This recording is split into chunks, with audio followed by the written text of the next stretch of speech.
and welcome to the first live English pronunciation training of 2021.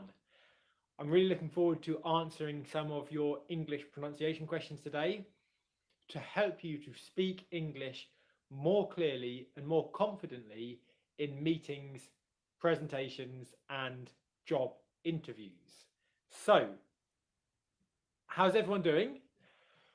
We're going to be live for about half an hour today, and I'm going to answer any questions you've got on pronunciation, any questions about things that might be affecting your confidence when you're speaking English.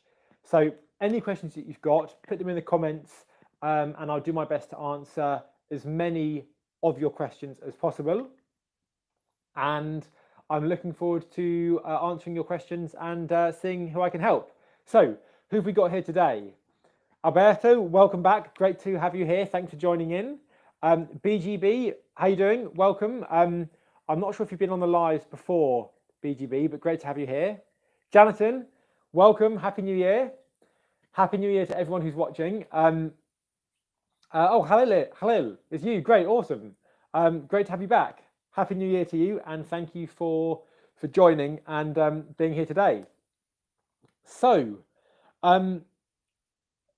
are there any questions that you've got that I can get answering right to begin with? Just whilst any initial questions come in, Jonathan, Khalil, and Alberto, how are you doing today?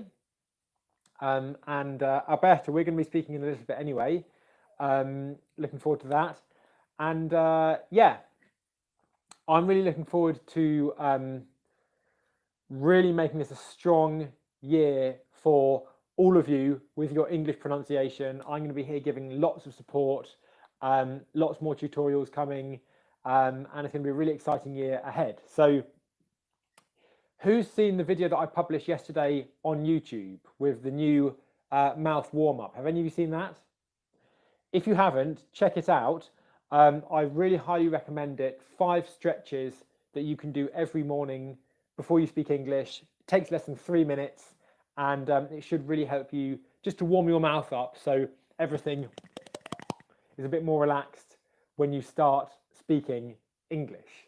Okay, Jonathan saw it, great. Alberto, you saw it as well, good. Khalil, not sure if you've seen it yet, but yeah, great to have everyone here. So, yeah, rather than me just sort of saying some different things, why don't anyone who's watching, why don't you ask me any questions you've got, and then I can answer them for you. Haida, welcome. Great to have you here. Thanks for tuning in, and thanks for being commenting on my video yesterday. Haida, great to have you there. Kanchan, welcome from India. Good to have you here too. And KK, welcome back. Happy New Year to you, and thanks for tuning in again. Hopefully I'll be seeing you in about an hour, KK, on our student live. Khalil, okay, no probs. Check it out when you can. I think you'll find it really useful because I know that the videos, you get a lot of value from the videos, which is great. So, also just if anyone's interested, if you're interested in joining my coaching program, just go to howtospeakenglishclearly.com, and then there's an information page there that tells you all about how the course can help you, and there's everything you need there. Haida, I have a coaching group, and you can see all the information about that here. Okay, that's the place to go if you want to be in a pronunciation group with me. I have one there where I post student exercises and information about live trainings. I'm doing a live training after today's live here with my course students. So if you're interested, I think you could really benefit from it. So just take a look. It's howtospeakenglishclearly.com. Okay.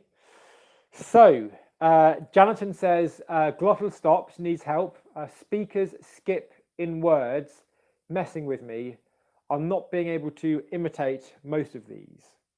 Okay, so Jonathan, is it just glottal stops that you need help with? Let me just explain the glottal stop. The glottal stop it happens down here in the throat.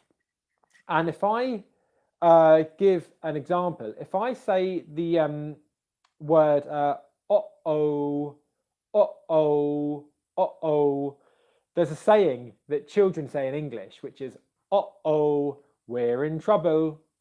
And uh-oh means that you might just have found something out that means you're in a bit of trouble.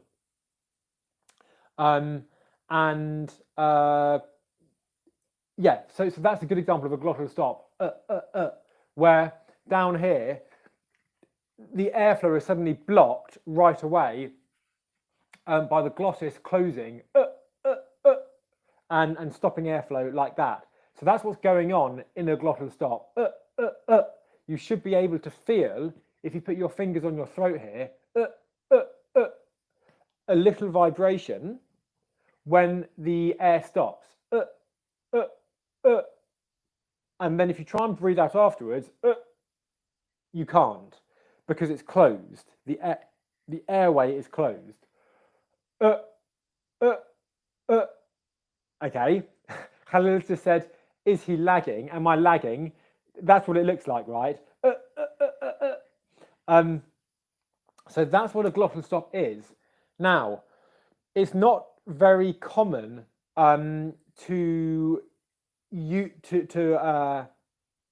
it's not a very common thing in English, okay?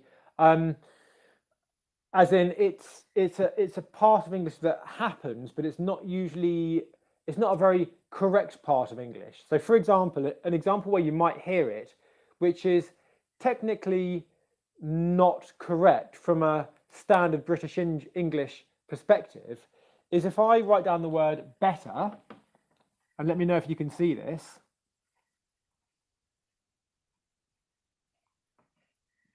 Okay. What you might get is what looks like a glottal stop. Now, the phonetic symbol for a glottal stop looks a bit like a question mark. Okay. And what would happen is sometimes in English, people will say better, better, better. Now, just pay attention to the tip of my tongue. Okay, the tip here. If I'm saying better, better, better, I'm sure you can see, and I'm sure all of you know this, the correct way to say better is with your tip of your tongue touching the roof of your mouth here.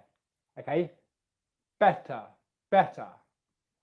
But what you often hear is people say better, better, better, better. And can you see, I'll just zoom in a sec, better, better.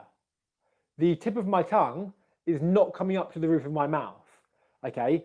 You don't want to do that intentionally, okay, because it sounds lazy and very informal, okay? There are certain areas in the UK where you might hear this being spoken and used more frequently, but certainly if you're trying to give a presentation in English or a job interview or a meeting, I would advise not doing that, okay, because it does sound quite informal. So, Jonathan, does that answer the question about a glottal stop? There's a few other examples where you might hear it being used in English. For example, another one would be if we take the word what,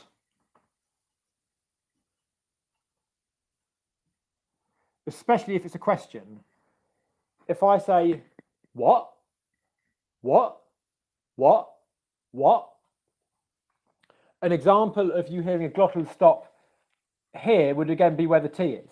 So you often hear a glottal stop where you would correctly see a T sound. The correct way of saying what is like I just said it. What? What? Okay. The incorrect way, or the glottal stop way, which is certainly a lot less formal, is what? What? What? Okay. So that's the glottal stop. It's not super common. If you're watching Netflix or YouTube, you might hear it being used every now and then. So it's good to know what it is. It's good to know why you're hearing it. But it's not one that you really need to be aware of, or it's not really one that you need to imitate. Okay, Jonathan, you were saying about imitating. Imitating English is a very, very effective way of improving your pronunciation, but I wouldn't worry too much about the glottal stop in places like this if you're trying to make your English sound really professional and like business kind of English. Okay, so I hope that makes sense. Does that answer the question? Now I am without a whiteboard marker today, so I'm using some tissue instead. Thanks everyone who's joining, by the way. Great to have you all here. First live of the year. Jonathan, great. That answered the question for you. Good stuff. Glad to hear it.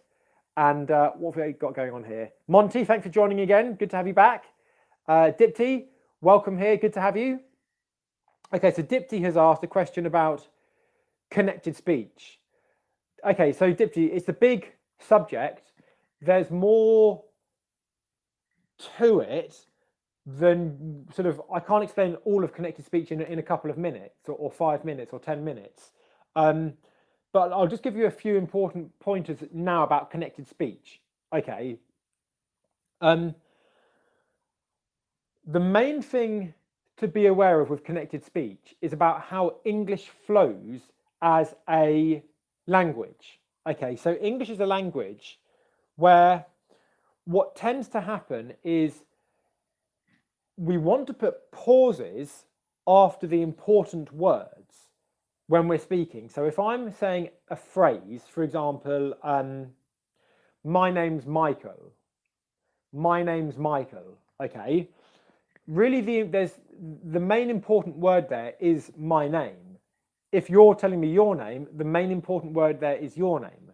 So if you said, for example, Monty, if we use Monty's name, for example, if Monty said, my name's Monty, can you hear that there's a pause after Monty? Obviously there is, because I'm not saying anything else. But if I was saying something else in the same sentence, for example, I'm Monty and I'm Monty and I'm male, for example. I'm Monty and I'm male. Okay.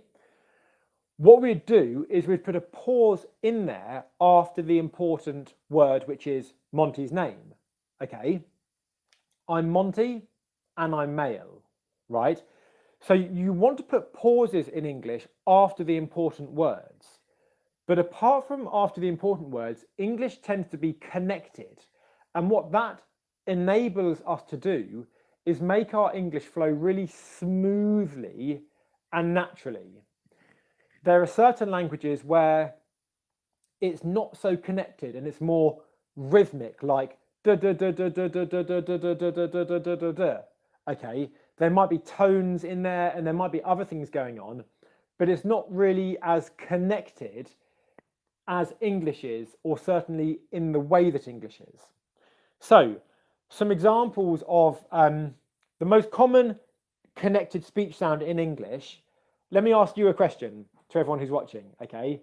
You tell me, what is the most important or most common connected sound in English? Okay, let me just see if anyone knows. Okay, I'm sure most of you do. So what can we think? Okay, Jonathan says W. That's a really good example. That's a really good example, Jonathan.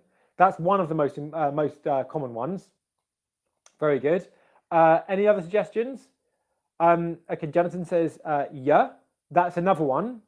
And Alberto says R. Okay, good. So actually, and Natalia, hi Natalia, by the way, welcome. Good to have you here. It says schwa. So all good examples. The three main ones are the first three that were posted here: w, y, and r. Let's just look at them all quickly. Okay, so the R sound, the linking R, usually comes, there's a few different scenarios where it comes. If a word ends in R, the R sound, for example, car, and the next word starts with a vowel, here we don't pronounce the R as in R, okay? We don't pronounce the R in English if it comes after vowels, okay? Or what happens is we need another vowel to come after the R sound if we're going to pronounce it. So if we took the word car on its own, I wouldn't say car, okay? Because we don't do that in British English. In American English, it's slightly different, but in British English, we wouldn't say the R sound, okay? However, if there's a vowel sound at the beginning of the next word, then instead we get what's called a linking R that connects the two words up.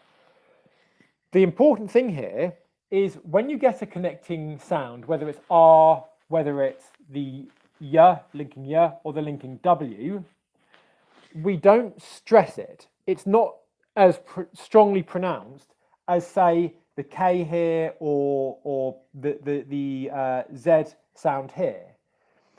It's there, but it's very subtle. It's almost like it's half there. So if I wrote this, how you'd actually say it, it would be a bit like this. It would be C, well, K, R, but then the R is really subtle and silent. And then you get is. So it's car is. The car is over there. The car is over there. What you don't want to do is stress this and say the car is over there. It's not the car is over there. It's quieter and more subtle than that. The car is over there. It's like we move through the R as we say it. We're just moving through the sound, but we're not stressing it. Okay. Another example would be if, let's say, the word see, as in let's see. Okay. And then the next word began with another vowel, as in about. So we're going to say see about. All right. This time you'd get a connecting Y sound there. Not a strong one, but a little connecting one, like this. You just simply move through it. Let's see about that. Let's see about that. If I zoom in on my tongue here, when I make a Y sound, the front of the tongue comes quite high up in the mouth, a bit like the E sound. So if I zoom in on my tongue, see, let's see about that. I move through the Y sound as I go on to about. All right. So let's see about that. I'm not stressing it, but it's there. Okay. Does that make sense? Is that useful so far? Okay, so Jonathan says the intrusive R is killing you. Yeah, absolutely. It can be frustrating. Okay, so I've got quite a few different comments here on linking sounds. These are the three main sounds of connected speech. However, another example. Oh, let me just answer Alberto's question first.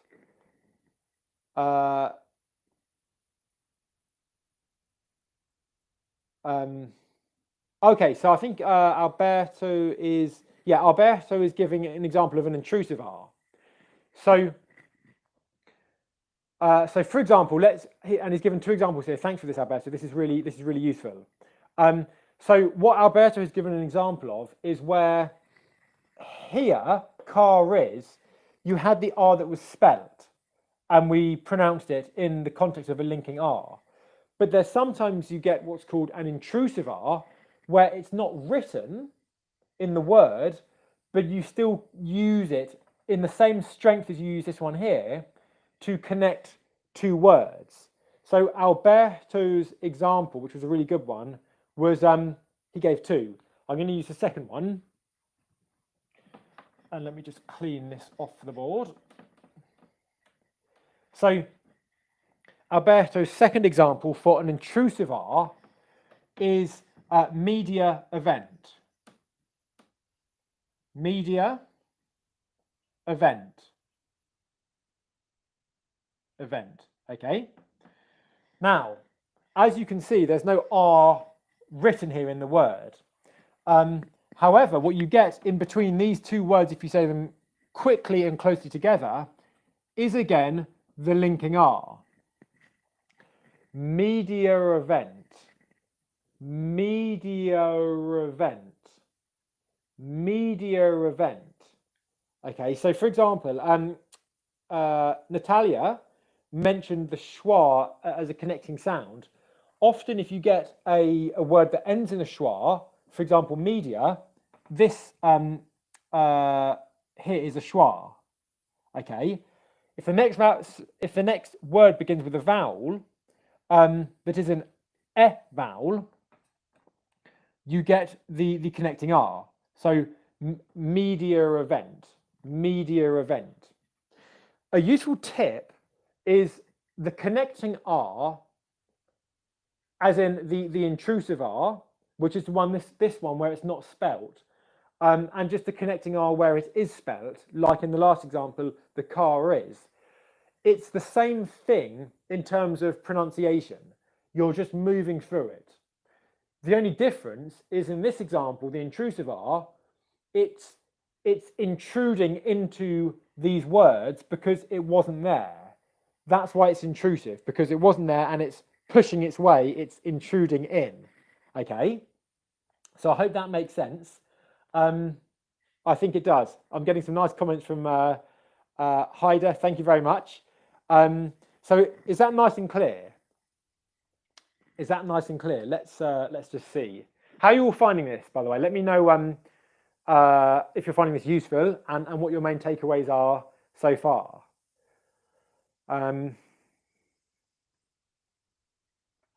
Okay. I'm just going to clean the board again as well and make some more space.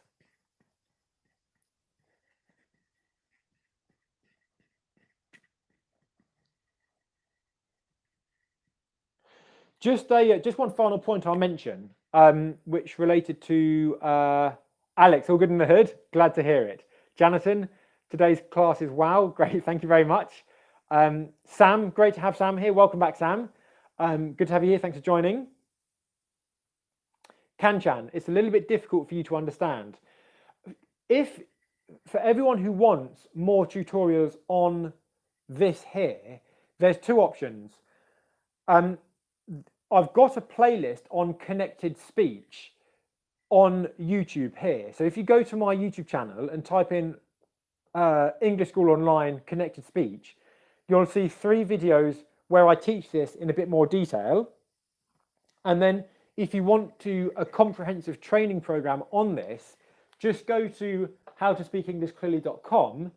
That's my coaching program, my group coaching program. And there's a lot on this there. Okay, so if you really want to take this to a much higher level, then there's a lot more on connected speech and intonation and more advanced things as well, like assimilation and elision. Okay, so let's have a look. How do you pronounce? Hey, Maxine, by the way, good to have you here. I'm just going to give one more bonus tip on connected speech now. Haida said D as a connecting sound, right? D, as in good. Okay, good. Now, if, for example, good, if the next word began with a vowel, for example, good enough, if we said enough, the vowel here is a schwa sound, good enough. The D is enough is connected to this word, good enough. There's no pause there, good enough. Okay, good enough. But there is an important difference to be aware of between the D coming at the end of a word and a D becoming at the beginning of a word. For example, just imagine that enough was a word. Okay. There's a subtle difference. It's quite similar, but there is a subtle difference. Okay. If I say good enough, the D, it kind of moves over to the beginning of the next word. Okay. But there's a more advanced thing to be aware of, and that's that if a D or a plosive sound comes at the beginning of a word, it's pronounced slightly differently compared to if it comes at the end of a word. If a D comes at the end of a word, you don't make the sound as plosive. So you don't go duh, duh, duh. Whereas if it comes at the beginning of a word, it's a bit more plosive and you explode out of it with a bit more volume and a bit more force. Okay, so if I say this one here, enough, compared to good enough, can any of you hear the D in good enough is a bit lighter and not quite as strong as it is here? Enough, good enough, enough. Okay, one more time. Good enough, enough. Can you hear? I hope that's clear. Again, if you want to really master all of this, I've got a whole module in my coaching program specifically on how to use plosive sounds in connected speech, because for advanced pronunciation, it is definitely important to get this right. Okay. By the way, also, if you join my program, I do a pronunciation analysis on your pronunciation where I analyze your pronunciation and then give you basically a plan of all the areas that you need to improve on, and then you can use the online training program to then work through the plan and really overcome your difficulties one by one. Lucas recently bought my course just last week, so yesterday I was doing his analysis for him, and it's great because I've been able to give him all the step-by-step things that he needs to work on, and he's now going to go ahead and actually work on them. So if you want to join, just all the information is here. And also you get to come to my live student training sessions. I've got one at 3 o'clock, 2 o'clock today, where I'm going to be teaching and actually giving my students some feedback on their pronunciation of English vowel sounds. Okay, so if you're interested, all the information is there. Right, questions, let's see. How's everyone's start to the year going, by the way? Have you had a good start to the year? We're in lockdown again in the UK. So, yeah, lots of time spent indoors again. Can you save the course? There's some material that's downloadable, Haida, but to be honest, most of it, you get lifetime access to it. So you don't need to be able to download it because you get lifetime access to all the content online. And there's about, you don't need to go through it all, but in total, I think there's about 40 hours of content there. There's a lot, or maybe not 40, maybe less than that, but there's a lot of content there, all about all this kind of stuff to give you what you need. So Maxim asked a question. How do you pronounce the phrase, that's the thing? Do you pronounce v in the, in fast speech? That's the thing. Good question. That's a really good question, Maxim. Welcome back, by the way. Good to have you here on this live. If any of you can see, by the way, that I've got dog written on my mug, that's because that's what my brother and I both we call each other dog. Don't ask how, but we just started calling each other dog a few years ago and it stuck. So if my brother is calling my name, he calls me dog and not Michael or anything else. So let me just read the question again, Maxim. Yeah, also sometimes he calls me other things as well that are even less polite than dog, but sometimes it's just dog. Okay, so that's the thing. This is a really good question. I'm going to write it on the board so everyone can see.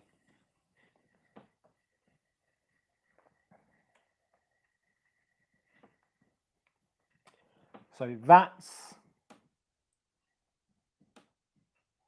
the thing.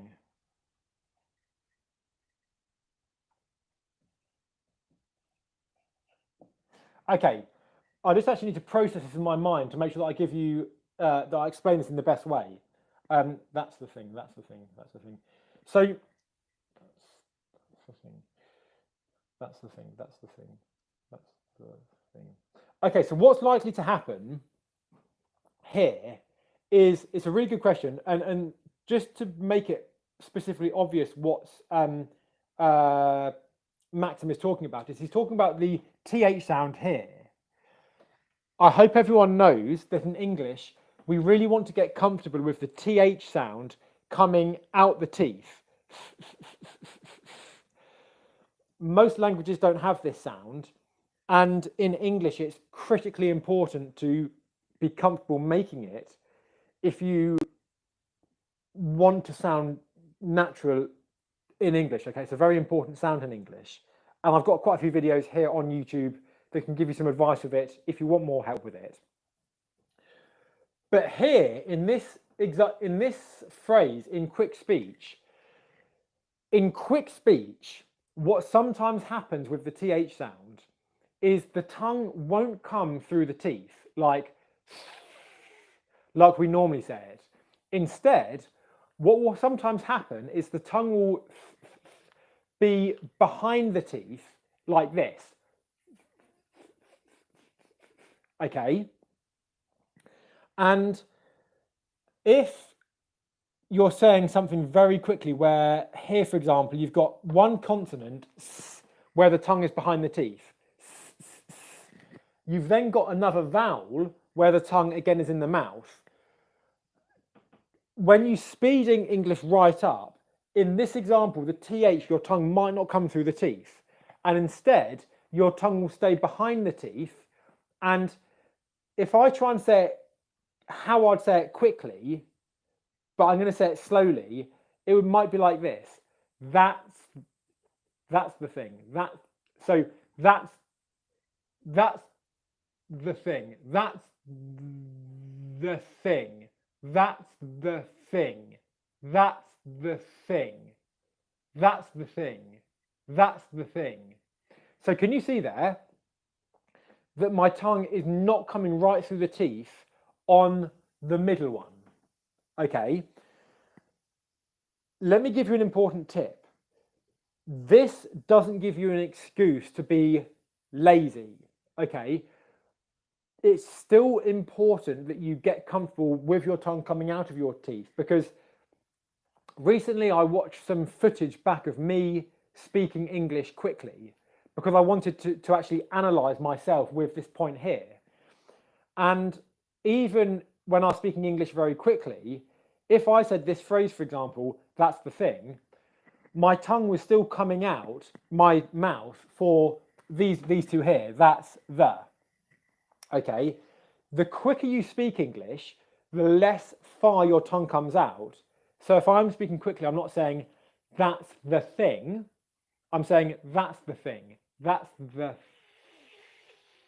thing. There's maybe not maybe half a centimetre of tongue coming out like that when I'm saying it quickly.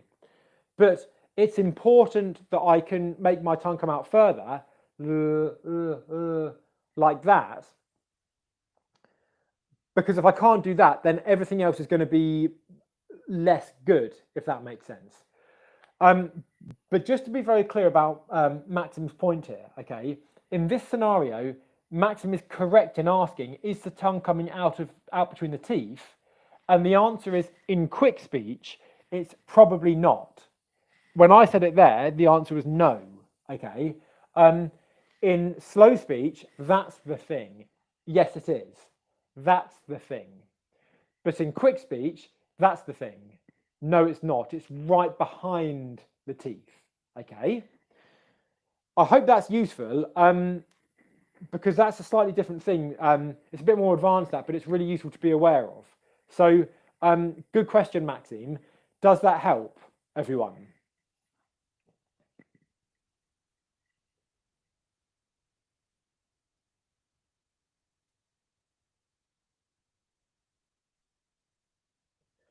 Okay, so Jonathan says it's useful, good, but it doesn't always come between your teeth as well. Right. So I'll just give you the most basic exercise I created to help people to get comfortable with this. And with the TH sound, if you're struggling with it now, to get comfortable putting your tongue out in between your teeth, you have to start in the most basic thing possible. And that's simply putting your tongue in between your teeth like this. And even that might feel unnatural. And then just breathing out with your tongue in this position.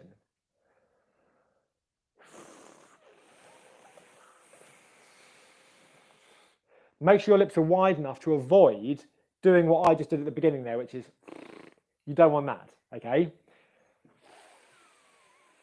And you practice this until it becomes confident and natural, okay? Then you can start to put it into words, all right? So, Alex, I can explain that. I might have explained it already on the channel. I might explain that in the next live training, Alex, just simply because I'm getting a bit aware of time now. I've not got much time left, and I want to give you a good explanation for that. Basically, the main difference is for the dark L, the tongue comes further back in the mouth, and whereas with the light L, the tip of the tongue touches the roof of the mouth, la, la, la, and then flips down. For the dark L, the tongue is higher up and further back in the mouth. Ooh, ooh, ooh. In fact, I'll just explain it now. If you want to make a dark L, the best way to do it is to make the oo sound in English, the oo vowel sound, as in you,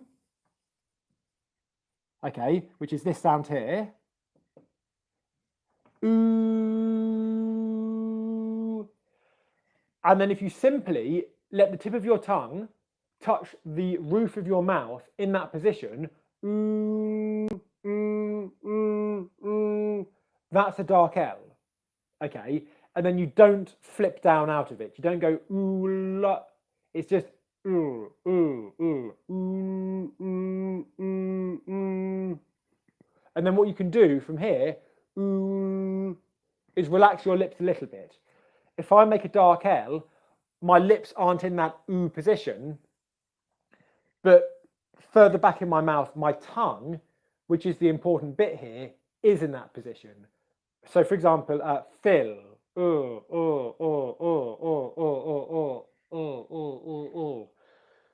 that you kind of get like a dirty sound. That dirty sound is the back of the tongue higher up and further back in the mouth. Okay, Alex, does that make sense? I hope so. It's often hard to find good tutorials on the dark L sound, I found, but that's a very simple way of actually making the dark L. 1, make the oo vowel sound, oo.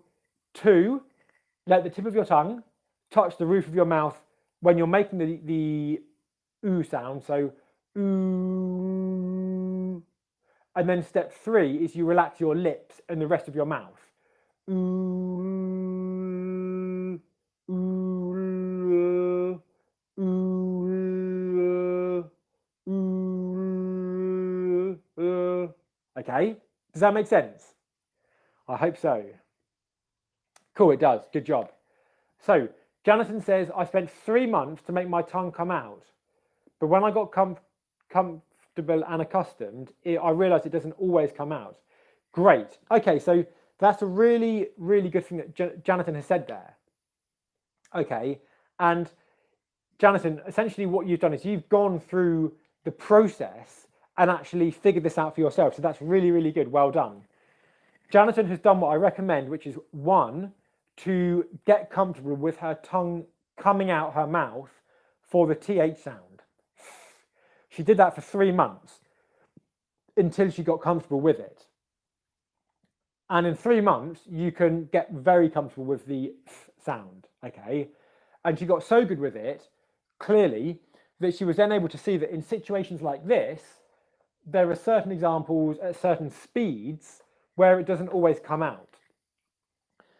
The important thing to know about that, though, is it's a very natural process. If you can make the TH sound correctly and you're comfortable with it, what you'll find is as your pronunciation develops, it will become a lot more natural as to the times that it doesn't feel natural to stick it out.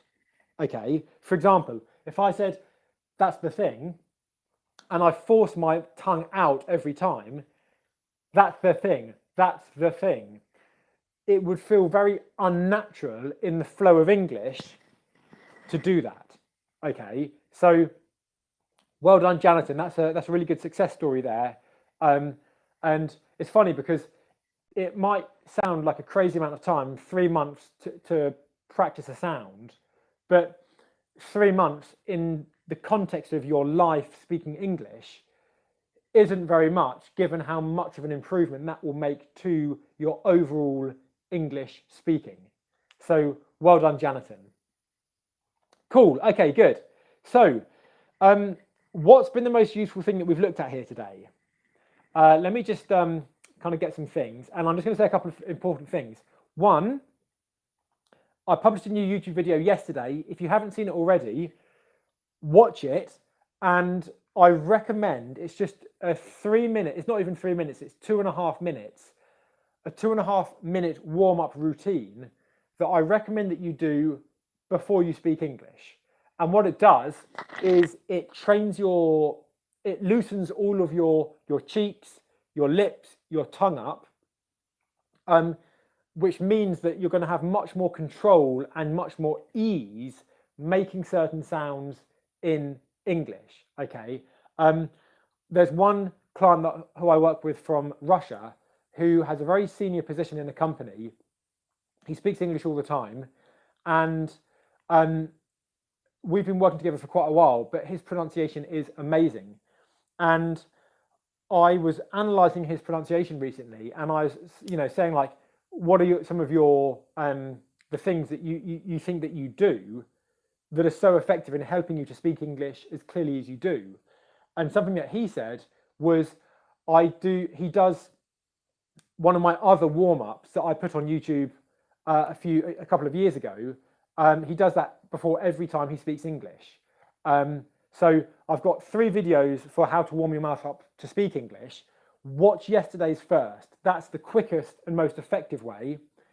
And then if you want more after that, then I've got 2 other videos that you can use to maybe get some additional exercises to take it even further.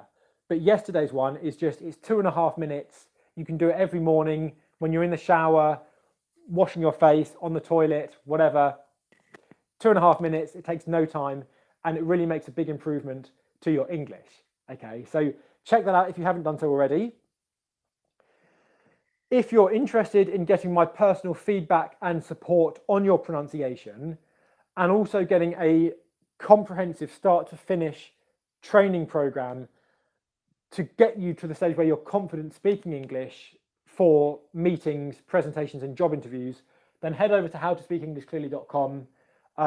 All the information about my coaching program is there. You get my personal feedback when you join the course on your pronunciation. I create you a development plan for your improvement. You get access to my private student group where I post challenges and live trainings, and also the live trainings themselves.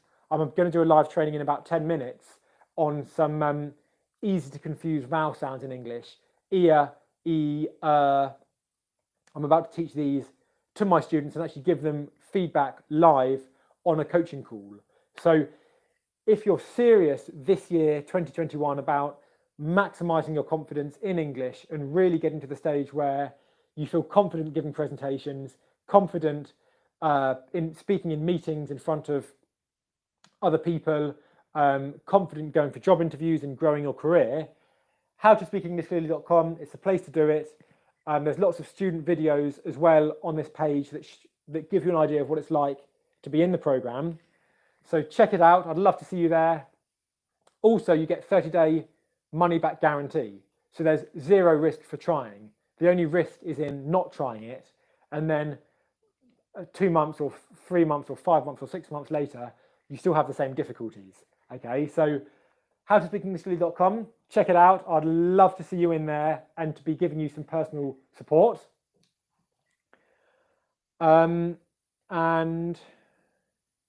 let's have a look. Yeah, there's a new video coming out next week, everybody. So if you haven't done so already, make sure that you turn notifications on when you subscribe, and that way you'll get notified when I actually release the video. Okay. Thank you everyone for joining today. Great to have you here. It's been wonderful having you here. This year I'm fighting for your confidence in English. I'm here to support you. So let's do it. And just finally, what has been, everyone here, what's been your number one takeaway from today's training? What's the one thing that you're going to now go and apply to your English speaking, to your practice, that's going to help you to get confident based on what we've gone through here today? What's the one thing?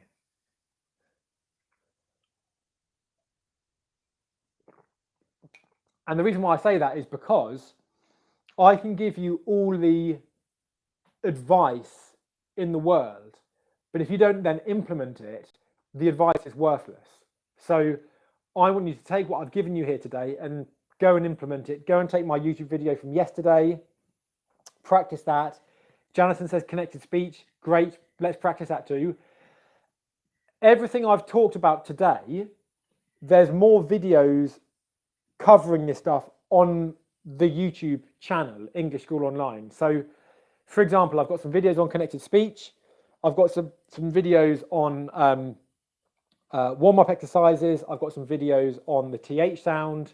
So check it out. And then if you want a higher level of support and training and feedback, just head over to the program, howtospeakenglishclearly.com. It's all there for you.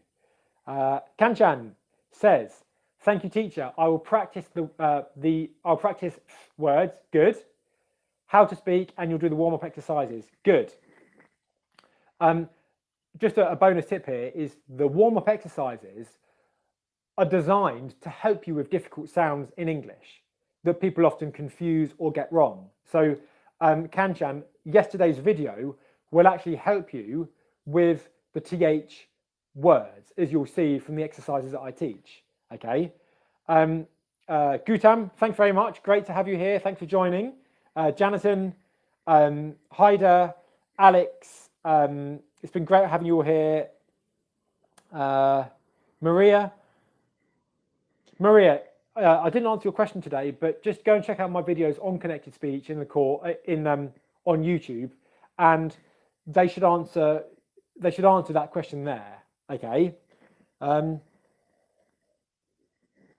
Maxime, great having you back. Dipti, good having you here. Thanks for joining. Monty as well, great to have you here, Monty. Alberto, thank you very much. Khalil, you've been here for years. You've been watching the channel for years, so you're one of my most loyal subscribers. So great to have you here. You know I appreciate you a lot, and really good to have you here. Natalia, good having you here. Yeah, thanks everyone for joining. I'm just seeing if there's anyone else that I didn't see. If I've missed your name, I apologise. Lots of comments came in, but yeah, everyone, let's make it a really good year ahead. And I'll be back next week with another live training and another video as well. So get that notification bell on, and I'll see you very soon, and hopefully before in the program. All right. Have a great one. Have a good weekend, and I shall speak to you very soon. Cheers, everyone.